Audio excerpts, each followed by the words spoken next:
प्राचीन काल में हमारे संत मुनियों ने कुछ ऐसे उपाय खोजे थे जिसके सहारे वह लंबे समय तक बीमारियों से मुक्त होकर अपना जीवन जी सकते हैं।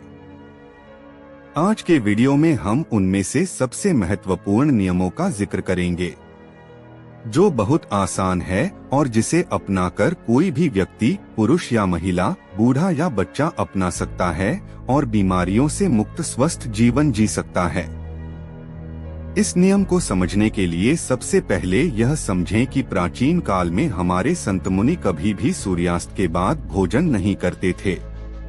चरक संहिता में इसका कारण बताते हुए कहा गया है कि मानव शरीर में जठराग्नि होती है जो पाचन क्रिया को नियंत्रित करती है, जिसे कुछ लोग पाचक अग्नि के नाम से भी जानते हैं। और यह जठराग्नि यानी पाचक अग्नि सूर्य के संपर्क में आने पर अच्छे से काम कर सकती है।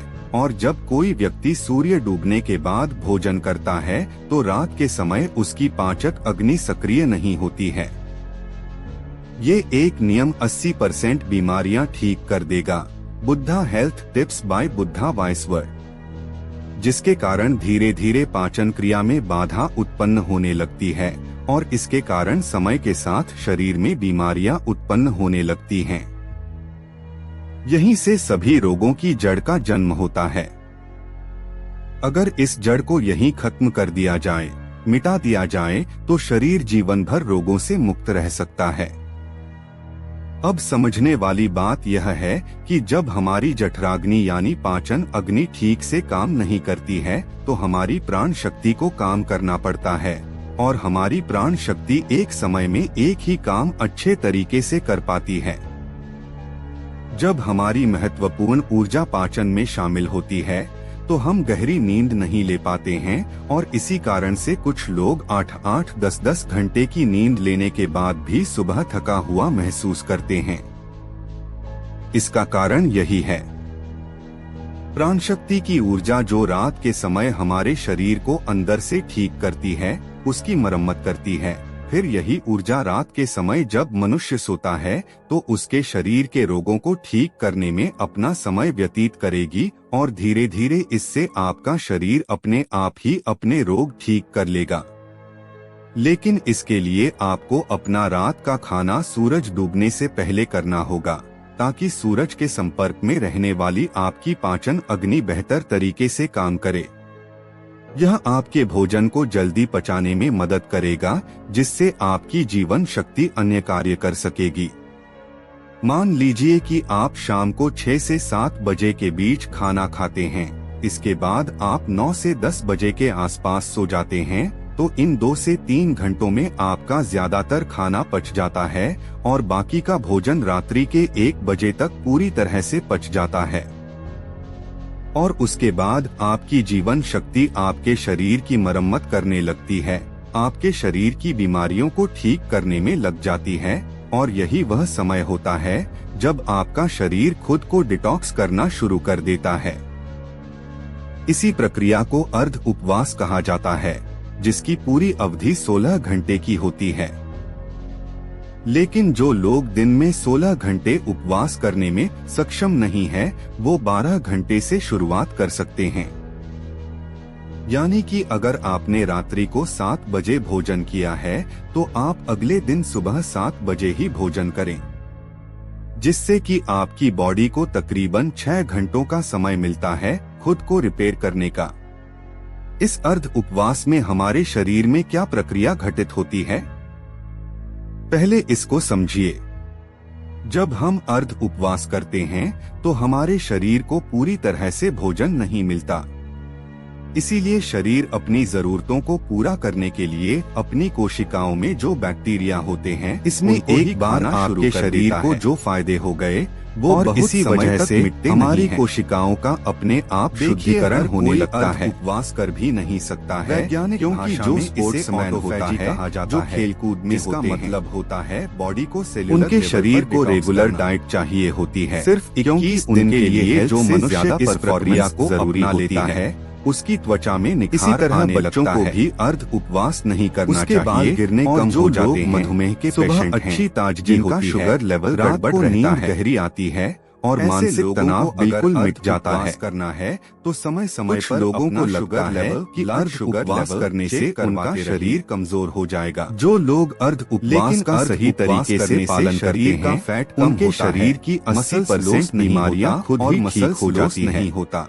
इसीलिए शरीर जिन लोगों को अपनी बीमारी नहीं रहती है, ऐसे लोग अर्ध उपवास करके ये समझ चुके हैं कि आपकी प्राण शक्ति आपकी बीमारियों को दूर करने के लिए किस प्रकार कार्य करती है। यही हमारे संत मुनियों का जीवन आपको भोजन करना चाहिए अचूक मंत्र था, आपकी प्राण शक्ति आयुर्वेद ऊर्जा के साथ काम कर सके उल्लेख मिलता है। ये हम समझ चुके हैं। चरक संहिता में इसके बाद जो समझने वाली और नियम जोड़ा गया था कि लेकिन वो आज के समय में संभव नहीं है। अपनी दैनिक दिनचर्या में आप लोगों के सामने उसका उल्लेख करना चाहता हूँ। किस प्रकार सही समय पर भोजन करें, लोग उसका पालन कर पाए। और अगर आप पालन कर पाते हैं या नहीं भी कर पाते हैं तो कमेंट सेक्शन में जरूर बताना की है। रात के समय के पुराने समय में जो खाना पकता था वो मिट्टी के बर्तनों में पकता था और यह बहुत जरूरी होता था कि उस खाने को पकाने के लिए उसमें वायु का स्पर्श हो, उसमें प्रकाश का भी स्पर्श हो, उसमें अग्नि का स्पर्श हो और उसमें मिट्टी का भी स्पर्श हो।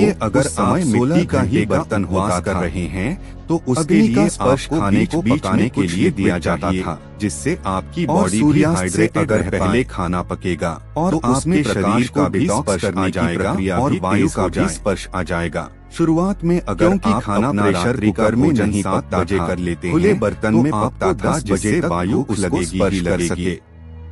उस समय जब आपको भूख लगे तो उस समय आप नारियल पानी पी सकते हैं। इसीलिए कम से कम हम इससे शरीर में बहुत सारे लाभकारी, चाहे हम उस तरह का भोजन तैयार नहीं कर पा रहे हैं, तेज हो जाएगी। अर्ध उपवास करके अपने शरीर को फायदा तो पहुंचा सकते हैं।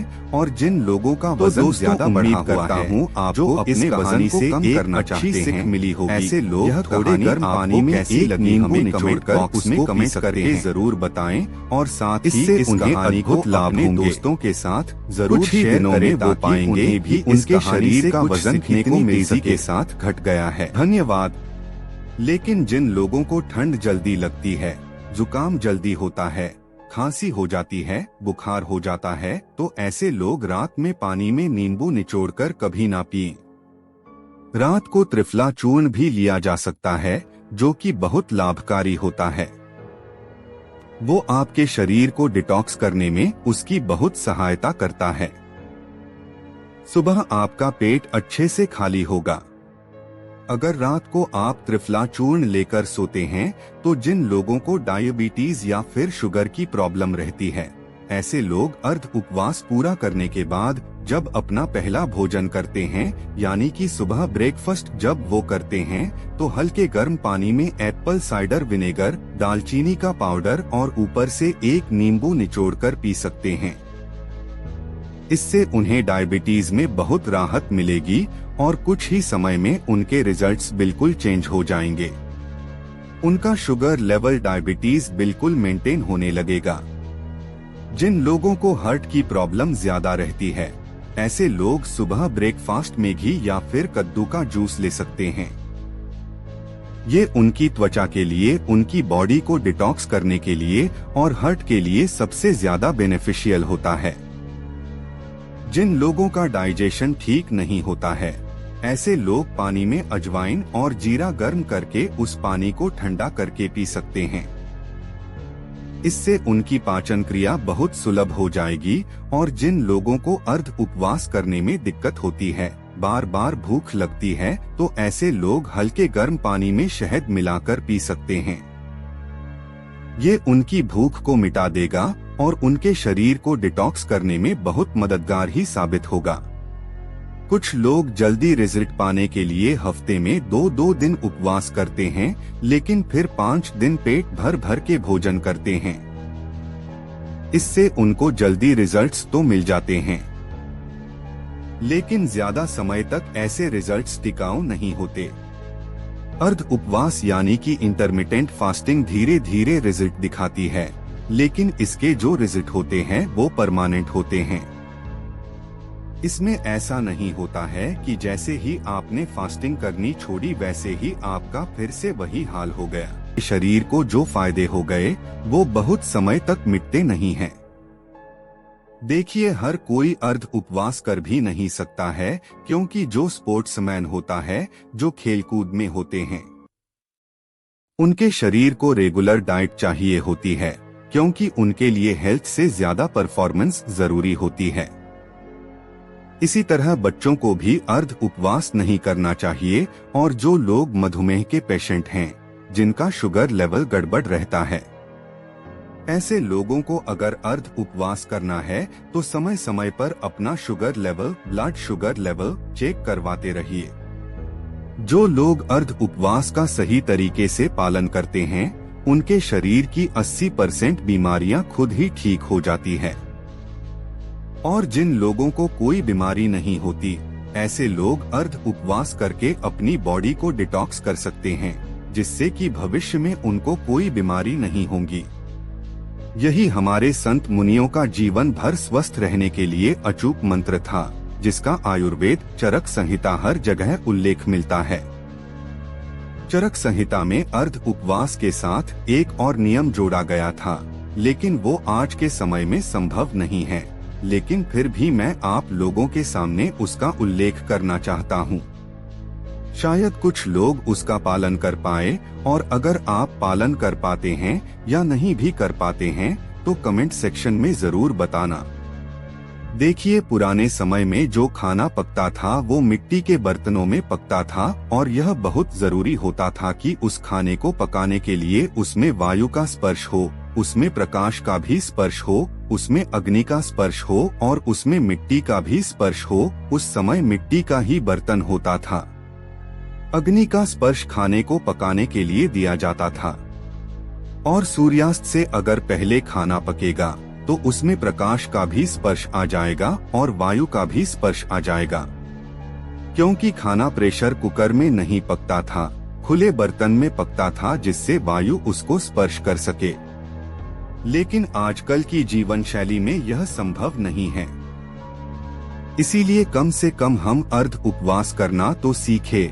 चाहे हम उस तरह का भोजन तैयार नहीं कर पा रहे, लेकिन अर्ध उपवास करके अपने शरीर को फायदा तो पहुंचा सकते हैं। तो दोस्तों, उम्मीद करता हूं आपको इस कहानी से एक अच्छी सीख मिली होगी। यह कहानी आपको कैसी लगी हमें कमेंट बॉक्स में कमेंट करके जरूर बताएं, और साथ ही इस कहानी को अपने दोस्तों के साथ जरूर शेयर करें, ताकि उन्हें भी इस कहानी से कुछ सीखने को मिल सके। धन्यवाद।